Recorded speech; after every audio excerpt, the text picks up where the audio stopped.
말씀은 신약성경 사도행전 21장 17절에서 26절까지 말씀입니다. 사도행전 21장 17절에서 26절 말씀.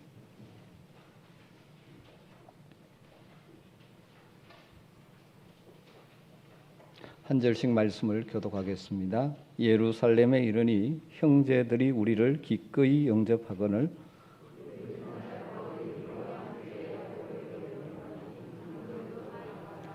바울이 문안하고 하나님이 자기의 사역으로 말미암아 이방 가운데서 하신 일을 낱낱이 말하니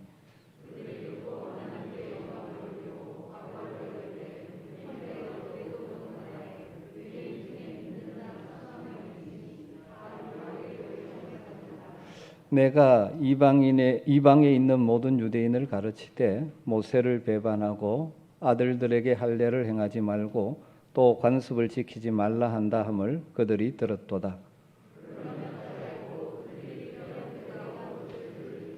우리가 말하는 이대로 하라. 서원한 네 사람이 우리에게 있으니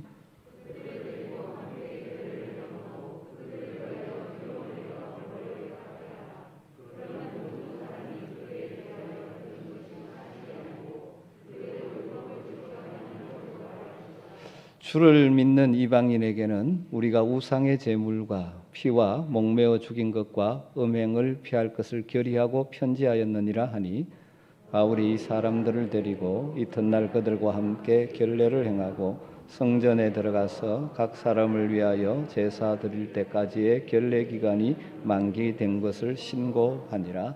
아멘. 우리가 다 연약한 인생이기에 또 연약한 자들이 함께 살아가야 하기에 종종 다른 사람을 오해하기도 하고 다른 사람에게 오해를 받기도 하는 것이 우리의 일상입니다. 여러분, 오해를 받으면 여러분은 어떤 감정을 느끼십니까? 아마 가장 기본적으로는 억울함을 느낄 것입니다. 그러지도 않은데 사실도 아닌 걸 가지고 오해하고 있으면 억울하다는 감정이 찾아오죠. 그리고 때로는 배신감도 느낍니다. 내가 믿었던 사람, 그래도 저 사람만은 내 진심을 알아줄 줄 알았는데 다른 사람들의 말을 듣고 오해하고 나를 비난할 경우에는 배신감이 들기도 하죠. 여러분, 인생을 살아가면서 오해를 받기도 하고 오해를 하기도 하는 것이 일상입니다. 여러분, 그러나 우리 믿음의 사람들은 이런 오해를 받는 상황도 지혜롭게 대처할 수 있어야 합니다. 중요한 것은 오해를 받았을 때 어떻게 반응하는가 하는 것이죠. 오늘 우리가 함께 읽은 말씀의 내용은 바울이 3차 전도 여행을 마치고 예루살렘에 올라갔을 때 일어난 사건입니다. 많은 사람들이 바울이 예루살렘도 올라가는 것을 가지 말라고 했었죠. 각 성에서 예루살렘으로 올라가면 결박과 환란이 기다리고 있다는 사실을 바울에게 말하는 성도들이 있었죠. 두로에서는 제자들이 예루살렘에 올라가지 말라고 바울을 권면하기도 했고, 가이사랴에서는 예루살렘에 가면 결박을 당하고 이방인들에게 넘겨지리라는 아가보의 예언과 그 예언을 들은 그 가이사랴 성도들뿐만 아니라 바울과 함께 동행했던 바울의 동역자들까지 하나가 되어서 예루살렘에 올라가지 말 것을 간곡히 권면했었죠. 그렇지만 바울 사도는 그 예루살렘으로 올라가는 것이 자신이 가야 할 길임을, 하나님께서 가기를 원하시는 길임을 알기에 올라왔습니다. 예루살렘으로 올라온 바울은 예루살렘 교회에서 두 부류의 사람들을 만나게 되죠. 한 부류는 바울을 기꺼이 환영하는 사람들, 그리고 바울의 사역의 보고를 듣고 하나님께 영광을 돌리는 성도들이 있었습니다. 하지만 바울 사도에 대한 오해에 사로잡힌 많은 사람들로 인해 어려움을 겪어야만 했죠. 오해의 틈을 늪을 지나야만 했습니다. 먼저 생각할 것은 바울을 기꺼이 영접해 준 성도들이 있었다는 것이죠. 바울을 환영해 준 성도들이 17절부터 보면 예루살렘에 이르니 형제들이 우리를 기꺼이 영접하거늘 그 이튿날 바울이 우리와 함께 야고보에게로 들어가니 장로들도 다 있더라. 바울이 문안하고 하나님이 자기의 사역으로 말미암아 이방 가운데서 하신 일을 낱낱이 말하니, 예루살렘에 올라간 바울을 기꺼이, 다르게 말하면 반갑게 환영해 주는 성도들이 있었습니다. 그리고 이튿날 바울은 장로들 앞에서 자신의 사역을 보고하죠. 이 바울의 보고에 주목해야 될 표현 한 가지가 있습니다. 바울이 자신의 사역을 보고하면서 그 모든 일은 자신이 한 일이라고 말하지 않고 하나님이 자신을 통하여 하신 일이라고 말하고 있습니다. 하나님이 자기의 사역으로 말미암아 이방 가운데서 하신 일을 낱낱이 말하니, 이 보고의 주어가 하나님입니다. 여러분, 이것이 하나님의 사역자로서 바울의 사역의 근본 자세고, 이 시대 성도들과 직분자들, 성숙한 성도들이 본받아야 될 소중한 자세죠. 바울이 열심히 사역했습니다. 때로는 매를 맞기도 하고 옥에 갇히기도 하고 여러 가지 어려움을 겪으면서도 복음을 전합니다. 그 결과 그가 전한 복음으로 인해서 각 지역마다 믿는 자들이 생겨나고 교회들이 세워졌습니다. 그렇지만 바울은 이 모든 일을 내가 한 일이 아니라 하나님께서 자신을 사용해서 한 하나님의 일이라고 고백하는 것입니다. 여러분, 우리는 무엇을 하고 나면 내가 했다 하는 것을 드러내고 싶을 때가 참 많죠. 중심적인 본성을 가진 우리 인간들은 그렇습니다. 교회에서도 마찬가지로 내가 섬기는 부서가 잘 되고 부흥하면 내가 이렇게 섬겼더니 이렇게 되었다라고 자신을 드러내고 싶은 마음이 우리에게 올라올 때가 많습니다. 그리고 어떨 때 사람들이 자신의 수고와 섬김을 알아주지 않으면 섭섭해하고 시험에 드는 사람들도 있죠. 여러분, 그러나 이런 모습은 우리 주님 좋아하시는 모습이 아닙니다. 본인에게도 좋지 않고 다른 성도에게도 득이 되지 못하죠. 여러분, 우리가 무슨 일을 했든지 늘 하나님께서 나를 통하여 하셨다라고 인정하고 고백할 수 있는 성도들이 되시길 주님으로 축원합니다. 이게 성숙한 성도의 모습입니다. 미숙한 아이들은 내가 했다고 늘 이야기합니다. 여러분, 그럴 때 하나님께서 계속해서 그런 성도들을 사용하시고 그 성도를 통해서 일하십니다. 종종 우리가 교회 성경에도 그렇고 교회 역사도 보지 않습니까? 굉장히 놀랍게 쓰임받던 대단한 사람 같았는데 어느 날 사라지고 없습니다. 넘어지고 무너집니다. 그 이유 중에 하나는 그 일이 열매가 있을 때 내가 한 것처럼 착각하고 자신을 드러내고 교만해지면 하나님께서는 교만한 자를 싫어하시기에 더 이상 사용하지 않으시는 것이죠. 하나님이 자신을 사용했다는 것을 잊어버리고 내가 한 것처럼, 내 능력으로 한 것처럼 자신을 드러내는 사람, 초대 이스라엘 왕 사울이 왕으로 세움받았지만 하나님께서 결국 버리고 더 이상 사용하지 않는 것처럼 하나님의 역사에 지속적으로 쓰임받을 수가 없습니다. 여러분, 우리가 열심히 주를 섬겨야 되고 열심히 충성해야 됩니다. 그러나 늘 고백할 수 있어야 됩니다. 하나님이 나를 통하여 하셨습니다. 이게 성숙한 성도입니다. 20절을 보면 그들이 바울의 보고를 듣고 하나님께 영광을 돌렸다, 그렇게 되어 있습니다. 20절에 그들이 듣고 하나님께 영광을 돌리고, 바울의 선교 사역의 보고를 들은 장로들과 성도들이 어떻게 반응했다고 말합니까? 야, 바울 당신 정말 위대한 사도군요. 대단합니다. 당신 능력 대단합니다. 이렇게 말하지 않습니다. 그들은 하나같이 오직 하나님께 영광을 돌렸습니다. 이 사람들도 정확하게 알고 있었던 것이죠.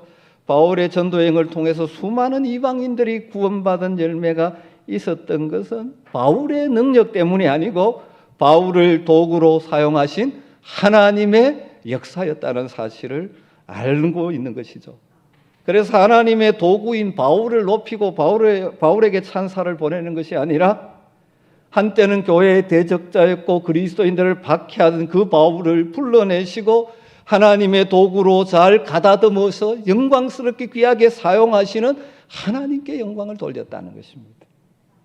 여러분, 이것이 또한 성숙한 성도의 자세죠. 모든 상황에서 하나님께 영광을 돌릴 줄 아는 성도들. 우리는 하나님의 하신 일을 제대로 이해하지 못하고 인간을 높이는 잘못을 범하기가 쉽습니다. 그리고 이들이 하나님께 영광을 돌렸다 하는 것은 자신들도 하나님의 영광을 드러내는 삶을 살겠다, 자신의 삶이 하나님을 찬양하는 삶이 되게 하겠다는 다짐과 결단이 포함되었다는 의미이기도 할 것입니다. 오직 하나님께 영광을, Soli Deo Gloria, 종교계에게 중요한 하나의 모토, 성도됨의 최고의 목적이 무엇입니까? 하나님의 영광을 드러내는 것. 여러분, 이 말씀에서 저는 성숙한 성도의 두 가지 특징을 정리할 수 있는 것 같습니다. 성숙한 성도일수록 뭐라고 고백합니까? 하나님이 나를 통해 하셨다. 또 한 가지는 결과 하나님께 영광을, 자신이 영광을 얻는 것이 아닙니다. 여러분, 우리 모두가 그렇게 되기를 주의 이름으로 축원합니다. 하나님 계속해서 사용하시고 그런 성도에 계속 은혜를 주실 것입니다. 여기까지는 분위기가 참 좋습니다. 그런데 이어지는 장면에서 우리는 너무나 마음이 안타까운 장면을 마주하게 됩니다. 이처럼 바울을 환영하고 바울을 통해서 일하신 하나님을 찬양하고 영광을 올려드리는 장로들과 성도들이 있는 반면에 바울을 오해하고 대적하는 성도들도 많이 있었다는 사실입니다. 아니, 바울을 환영하는 사람보다 바울을 오해해서 부정적으로 반응하는 사람들이 예루살렘 교회 안에 더 많았습니다. 20절 이어지는 20절에 이렇게 이야기하죠. 바울더러 이르되 형제여, 그대도 보는 바에 유대인 중에 믿는 자 수만 명이 있으니 다 율법의 열성을 가진 자라. 네가 이방에 있는 모든 유대인을 가르치되 모세를 배반하고 아들들에게 할례를 행하지 말고 또 관습을 지키지 말라 한다 함을 그들이 들었도다. 바울의 보고를 받고 하나님께 영광을 돌린 후에 야고보와 예루살렘 교회 장로들이 아주 조심스럽게 근심스러운 이야기 하나를 꺼내놓습니다. 바울을 오해하고 있는 유대인 중에 믿는 자의 수가 수만 명이나 된다는 것입니다. 여러분, 이 사람들이 누구이겠습니까? 이들은 예수님을 구주로 받아들인 그리스도인이지만 여전히 율법에 열심히 있는 자들입니다. 이런 유대인 그리스도인들이 당시 예루살렘 교회의 다수를 차지하고 있었던 것이죠. 여러분, 이것은 어쩌면 그 당시 이 시대 상황상 당연한 현상입니다. 신약 성경이 확정되기 전이고 구약의 율법과 신약의 복음의 관계가 신학적으로 정립되지 않는 과도기였죠. 그들은 평생 동안 유대교 신자로 살아왔습니다. 그러나 복음을 통하여 예수 그리스도를 영접했지만 여전히 율법을 따라 살아오던 유대인의 관습을 소중하게 여기며 사는 자들이었습니다. 그들은 바울에 대해 적대적인 유대인들이 퍼뜨린 소문을 그대로 믿고 바울에 대해서 크게 오해하고 있는 것이죠. 그래서 바울에 대해서 적대적인 마음을 가지고 있습니다. 많은 성도들이. 그들이 무엇을 오해했다고 말합니까? 이 사도들의 말 속에 나오고 있죠. 장로들의 말 속에 나오고 있죠. 바울이 이방에 있는 유대인들에게 모세를 배반하라고 가르쳤다. 아들들에게 할례를 행하지 말라고 가르치고 관습을 지키지 말라고 가르쳤다는 것입니다. 여러분, 이게 사실입니까? 전혀 사실이 아닙니다. 바울이 이렇게 가르치지 않았습니다. 사도 바울이 가르친 것은 이방인들이 구원을 받기 위해서 할례를 행할 필요가 없다는 것을 가르쳤죠. 유대인에게 할례를 금한 적이 없습니다. 이방인은 유대인이 아니기에 유대인의 관습을 따라 할례 받을 필요가 없었던 것이죠. 오직 주님의 은혜로 믿음으로 구원받은 그리스도인들에게는 이 육체의 할례, 몸의 할례를 행하는 것이 아니라 자신의 마음을 온전히 주님께 드리는 마음의 할례가 더 중요했습니다. 그리고 이미 사도행전 15장의 예루살렘 총회 공의회에서 오늘 25절에 나와 있듯이 함께 모여서 결정한 것이 있습니다. 이방인들에 대해서 복음을 전할 때 우상의 제물과 피와 목매어 죽인 것과 음행을 금하는 것 외에는 이방인 그리스도인들에게 다른 어떤 율법의 굴레를 씌워서도 안 된다라고 이미 다 합의를 하고 결의를 했었습니다. 사도행전 16장 3절에 보면 바울이 이방 지역에서 이방인 아버지와 유대인 어머니 사이에 태어난 디모데에게 그와 함께 사역의 길로 데려가면서 할례를 받게 합니다. 디모데가 아버지가 이방인 헬라인이었기 때문에 할례를 행하지 않았던 것 같습니다. 그러나 유대인 어머니가 유대인이면 그 자식은 아버지와 상관없이 유대인으로 간주하는 것이 그 당시 유대인들이기 때문에 유대인들에게 복음을 전하기 위해서 바울이 그 일이 걸림돌이 되지 않도록 하기 위해서 유대인들의 전통과 관습을 따라 디모데에게 할례를 행하게 했었습니다. 그러니까 전혀 사실이 아니죠. 여러분 구약의 율법을 생각할 때 크게 두 가지 측면에서 구별해서 봐야 합니다. 첫 번째는 구원과 관계된 측면입니다. 정통 유대교의 유대인들은 율법을 지켜야 구원을 받는다고 믿죠. 그 말은 율법을 지키는 것이 구원의 조건이라는 것입니다. 여러분 그러나 잘 알다시피 죄악된 본성을 가지고 태어난 어떤 인간도 자신의 의지와 능력으로 율법을 다 온전히 지킬 수가 없습니다. 그래서 하나님의 방법이 그 아들 예수 그리스도를 통하여 우리를 의롭다 하신 것 아닙니까? 그래서 바울은 구원의 조건으로서의 율법은 단호하게 거부합니다. 율법의 두 번째 측면은 그 유대인들은 오랜 여러 가지 전통과 관습이 있는데 이게 다 구약의 율법에서 나온 것이죠. 유대인이었던 바울 역시 조상 대대로 내려오는 전통과 관습, 이 복음에 위반되지 않는 관습은 존중했습니다. 그래서 아까 말씀드렸듯이 이방 지역에서 유대인 어머니 아들로 태어난 디모데에게 할례를 받게 한 것도 사실 안 해도 되지만 받게 한 것도 유대인에게 복음을 전할 디모데로 하여금 유대인의 전통과 관습을 지킴으로 인해서 걸림돌이 되지 않도록 하기 위함이죠. 그런데 예루살렘 교회에 있는 많은 유대 그리스도인 사이에는 유대인들이 말하는 그 말을 그대로 믿고 바울을 오해하고 그런 잘못된 소문이 널리 퍼져 있는 것이죠. 야고보 사도와 다른 장로들은 바울이 그렇지 않다는 것을 알고 있죠. 그러니까 환영하고 함께 영광을 돌리는 것입니다. 그들은 성숙한 믿음의 사람으로서 유대인들이 퍼뜨린 소문을 믿지 않고 바울을 신뢰하고 믿습니다. 그렇지만 다수의 미성숙한 그리스도인들인 이 유대 그리스도인들은 오해를 하고 있는 상황이죠. 그들이 그 소문을 진실로 믿고 있기 때문에 아마도 예루살렘 교회 장로들의 힘으로 그 소문을 진정시킬 수가 없었던 것 같습니다. 그럼 여기서 또 하나 우리가 성숙한 믿음의 사람의 모습 한 가지를 또 발견할 수 있지 않습니까? 진짜 성숙한 사람은 옳고 그름을 제대로 분별하고 믿어야 될 사람을 믿을 수 있는 사람입니다.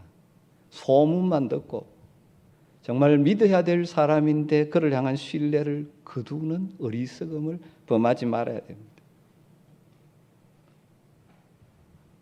저는 우리 아멘교회 모든 성도들이 다 성숙한 믿음의 사람이 되었으면 참 좋겠습니다. 쉽게 소문을 따라서 사람을 오해하고 또 심지어 그 소문을 더 확대시켜서 주변에 막 퍼뜨리고 그러는 어리석은 어린아이 같은 성도들은 없었으면 참 좋겠습니다. 여러분 소문을 쉽게 믿지 마시고 정말 믿어야 할 사람을 믿어주는 성숙한 성도들이 되시길 주님으로 축원합니다. 간절히 소원하기는 연약한 인간이기 때문에 때로는 그럴 수 있지만 우리 교회가 오해로 인한 갈등이나 아픔이 없는 건강한 교회가 되었으면 참 좋겠습니다. 여러분 혹시라도 주변에 부정적인 소문이 있을 때 거기에 같이 편성해서 막 확대시키고 하지 마십시오. 정말 무엇인지를 분별하고 서로를 믿어주는 성숙한 성도들이 되었으면 좋겠습니다. 예루살렘 교회 장로들이 이 유대 그리스도인들의 오해로부터 벗어날 수 있도록 하기 위한 구체적인 방책 하나를 바울에게 이어서 제시합니다. 그것이 23절에서 26절 내용이죠. 그 내용을 정리하면 이런 것입니다. 마침 예루살렘 교회에는 일정 기간 동안 자신을 하나님께 드리는 나실인 서약을 한 사람이 4명이 있었는데 그들의 서원 기간이 막 끝날 참입니다. 구약 민수기서 6장 13절에서 15절에 의하면 나실인 서원 기간이 만료된 사람은 성전에서 7일 동안 머물면서 정결 예식, 결례를 행하고 제8일에 다시 머리를 깎아야만 했습니다. 이 정결 예식 결례를 위해서 제물도 바쳐야 하기 때문에 이 모든 관습을 다 이행하려면 경비가 꽤 많이 듭니다. 야고보와 예루살렘 교회 장로들은 바울에게 이 4명과 함께 성전에 머물면서 그들이 결례를 행하고 머리를 깎는 비용을 다 치러주게 했습니다. 그렇게 함으로써 유대 그리스도인들이 바울은 모세를 배반한 자가 아니고 라는 그런 그들의 그릇된 오해를 벗겨낼 수 있다라고 그들은 생각했던 것 같습니다. 바울이 결코 모세를 배반하지도 유대인의 관습을 깨트리라고 가르친 자가 아님을 이 실제 행함으로 보여주라는 것이죠. 바울은 이 야고보와 그 장로들이 제시한 방법을 그대로 다 따릅니다. 당시 유대인들은 그들이 부정하다고 여기는 이방인 지역을 다녀오면 자신을 정결하게 하는 정결예식 결례를 행했습니다. 이방 지역에서 돌아온 바울은 성전에서 자신을 위한 결례 정결예식을 행하고 또 나실인 서원 기간이 끝난 4사람의 서원을 끝내는 예식을 재정적으로 다 도와주므로 유대인인 자기 역시 유대인의 전통과 관습을 존중한다는 것을 공개적으로 보여주었던 것이죠. 이 말씀을 보면서 이런 오해를 하면 안 됩니다. 초대교회 예루살렘교회 지도자들인 야고보와 장로들 그리고 사도 바울이 수만 명의 유대 그리스도인들의 여론이 무서워서 신앙 양심을 버리고 마치 바울이 율법의 신봉자처럼 서로 타협한 것이 아닌가 이렇게 생각하면 안 됩니다. 만약 야고보와 예루살렘 교회 장로들이 만에 하나라도 바울에게 유대 그리스도인들 앞에서 율법이 구원의 조건이라고 시인하기를 요구했다면 아마 바울은 목숨 걸고 거부했을 것입니다. 바울이 야고보와 예루살렘 교회 장로들의 제안을 흔쾌하게 받아들인 것은 그것이 유대인의 전통과 관습에 가는 것이기 때문입니다. 아까 제가 율법의 2가지 측면을 말씀드렸죠. 여러분 여기에서 우리가 성숙한 바울의 사역 자세를 또 우리가 볼 수 있습니다. 복음의 핵심, 은혜로만 믿음으로만 구원 얻는다는 율법의 행함과 상관없이 복음을 믿음으로 하나님의 은혜로 예수 그리스도를 믿음으로 말미암아 구원 얻는다는 복음의 핵심과 본질은 결코 타협하거나 포기할 수 없지만 전통과 관습의 영역에서는 비본질적인 영역에서는 언제든지 복음을 위해서 오히려 타협하고 양보하는 것입니다. 여러분 이것을 잘 보여주는 것이 고린도전서 9장에서 바울이 자신에 대한 증언에 나오고 있죠. 고린도전서 9장 19절부터 23절에 보면 바울이 아주 길게 이 부분을 설명합니다. 내가 모든 사람에게 자유로우나 스스로 모든 사람의 종이 된 것은 더 많은 사람을 얻고자 함이라. 유대인에게는 내가 유대인과 같이 된 것은 유대인을 얻고자 하며 유대인들에게 유대인처럼 하는 것은 유대인을 얻고자 하며 율법 아래 있는 자들에게는 내가 율법 아래 있지 아니하나 율법 아래 있는 자같이 된 것은 율법 아래 있는 자들을 얻고자 하며 율법 없는 자들, 이방인들이죠. 율법 없는 자들에게는 내가 하나님께는 율법이 없는 자가 아니라 하나님의 법을 알고 따라가는 자지만 율법 없는 자같이 된 것은 율법 없는 자들을 얻고자 합니다. 약한 자들에게는 내가 약한 자와 같이 된 것은 약한 자들을 얻고자 하며 내가 여러 사람에게 여러 모습이 된 것은 아무쪼록 몇 사람이라도 구원하고자 하니 내가 복음을 위하여 모든 것을 행하면 복음에 참여하고자 합니다. 여러분 이게 무슨 말씀입니까? 복음의 본질 핵심은 포기할 수 없습니다. 세상 사람들이 뭐라 해도 예수 그리스도를 통한 구원의 진리에 대해서는 우리가 결코 포기하고 타협할 수 없습니다. 세상 사람들이 배타적이라 말한다 할지라도 우리는 결코 포기할 수 없습니다. 그러나 그 외의 일반적인 영역에서는 우리가 양보하고 언제든지 그들과 함께하는 삶을 살아야 한다는 것입니다. 여러분, 이것이 성숙한 성도의 모습이죠. 그래서 이 세상에 결과적으로 복음의 영향력을 펼쳐가는 것입니다. 우리의 신앙의 본질적 믿음으로 하나님의 은혜로 구원 얻는 복음의 진리를 결코 포기할 수 없지만 우리가 만나는 사람들과의 관계 속에서 우리는 자세를 낮추고 그들의 형편을 이해하고 복음을 위해서 그들에게 기꺼이 맞추어주면서 살아가는 것입니다. 종종 성도들 가운데 거룩을 오해하는 분들이 있습니다. 세상 사람들과 믿지 않는 사람들과 교제하지 않고 단절하고 사는 것이 경건하게 사는 것이라고 착각하는 경우가 있습니다. 결코 성경적인 가르침이 아닙니다. 우리가 복음의 진리는 붙들지만 그들을 구원하기 위해서는 그들과 같이 되어지고 함께 해야 되는 것이죠. 여러분, 이런 성숙한 성도들이 되시기를 주님으로 축복합니다.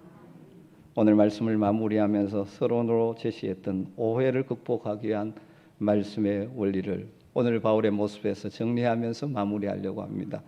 여러분, 첫 번째로 우리가 이 땅을 살아가는 동안 오해받는 것은 불가피한 일입니다. 왜 내가 오해받는가 이렇게 생각하면서 그것 때문에 힘들어할 필요가 없습니다. 오해받고 오해하고 연약한 인간에게 그 상황들은 불가피한 상황. 내가 이렇게 바르게 살고자 했는데 어떻게 나를 오해해? 이렇게 생각하시면 안 됩니다. 일어나는 일입니다. 중요한 것은 두 번째죠. 오해를 받을 때 어떻게 반응하느냐 하는 것입니다. 바울은 자신을 오해하는 그 유대 그리스도인들 때문에 그것들을 생각하면서 억울해하지 않습니다. 어떻게 그럴 수가 있나? 그렇게 반응하지 않습니다. 그리고 또 어떻게 합니까? 그들의 오해를 풀어줄 수 있는 일이라면 내가 어떤 손해를 보고 대가를 치르더라도 내가 하겠다는 자세입니다. 그래서 어떻게 합니까? 장로들의 제안을 그대로 수용하는 것입니다. 여러분, 우리는 오해를 받을 때 우리는 감정의 노예가 되어버리기가 쉽습니다. 오해를 받으면 올라오죠. 억울함이 올라오고 때로는 배신감이 올라오고 그래서 그걸 지배해버리면 나도 상하고 거기에서 나오는 반응은 상대방도 해치게 되는 것입니다. 우리는 자주 그렇게 억울해하고 그러면 안 보지 뭐 담을 쌓고. 여러분, 누가 나를 오해했든 상관없이 하나님 앞에서 나의 태도를 바르게 가지면서 사랑과 양보의 마음으로 행동하기를 선택할 줄 아는 성숙한 사람들이 되시기를 주님으로 축원합니다. 그리고 마지막 세 번째는 때로는 우리가 양보하고 노력해도 오해가 풀리지 않을 때도 있습니다. 그럴 때는 그것까지도 하나님께 맡겨야 합니다. 다르게 말하면 그 오해를 통해서도 하나님께서 우리의 삶의 선을 이룰 수 있는 분임을 믿어야 하는 것입니다.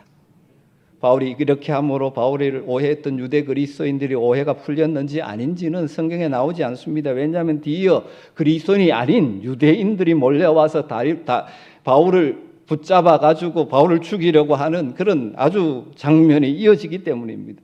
아마 그들 중에는 바울을 오해했다고 생각하고 바울을 대하는 자세가 달라진 분도 있을지 모릅니다. 바울이 그렇게 했음에도 불구하고 여전히 바울이 모세를 배반했다고 그렇게 오해를 풀지 않는 자들이 있었을지도 모릅니다. 영국의 유명한 설교자인 스펄전 목사님이 한 번은 굉장히 낙심한 적이 있었다고 합니다. 교회 안에서 자신에 대한 안 좋은 소문이 돌기 시작하고 오해가 막 생겨서 교회가 어려워졌습니다. 오해를 풀려고 이렇게 저렇게 다 해봐도 도저히 안 되는 것입니다. 점점 번져가는 소문과 오해를 자신의 힘으로 어떻게 할 수가 없었습니다. 그래서 목사님이 생각하기를 이제 이 교회를 그만둬야 되겠다. 그렇게 마음을 먹었다고 합니다. 그리고 마지막으로 교인들을 신방하는 중에 농사를 짓는 교인을 신방하게 됩니다. 그 집에 갔더니 소들이 우리 안에 있는데 그 소들의 모습이 목사님 보기에 이상했습니다. 전부 목을 우리 밖으로 빼밀고 풀밭을 쳐다보고 있는 것입니다. 그래서 물었습니다. 주인에게 물었죠. 왜 저 소들이 저렇게 목을 빼고 밖을 쳐다보고 있는 겁니까? 그러니까 그 주인이 이렇게 대답했습니다. 목사님, 저 소들이 저거가 담장을 뚫을 수도 없고 우리를 넘을 수도 없으니까 주인이 문 열어주기만을 기다리고 있는 것이죠. 그 말을 듣는 순간에 스폴전 목사님 머리에 이런 생각이 탁 다가온 겁니다. 아, 그렇구나. 지금 내 상황이 저 상황이구나. 내가 지금 우리에 갇혀 있구나. 오해의 벽에 갇혀 있는 거구나. 내가 여기서 좌절하고 통곡하고 있을 것이 아니라 이 오해와 고난의 벽을 넘어 푸른 초장으로 인도해 주실 하나님을 기다리며 기도해야 되겠다. 그래서 그날 일기에 이 내용을 적은 후에 제목을 소를 통해 받은 훈계 이렇게 적었다. 그래서 그 어려움의 때를 이겨냈다는 거죠. 여러분, 때로는 오해가 풀리지 않을 때도 있습니다. 하나님이 풀어주셔야만 되는 때가 있습니다.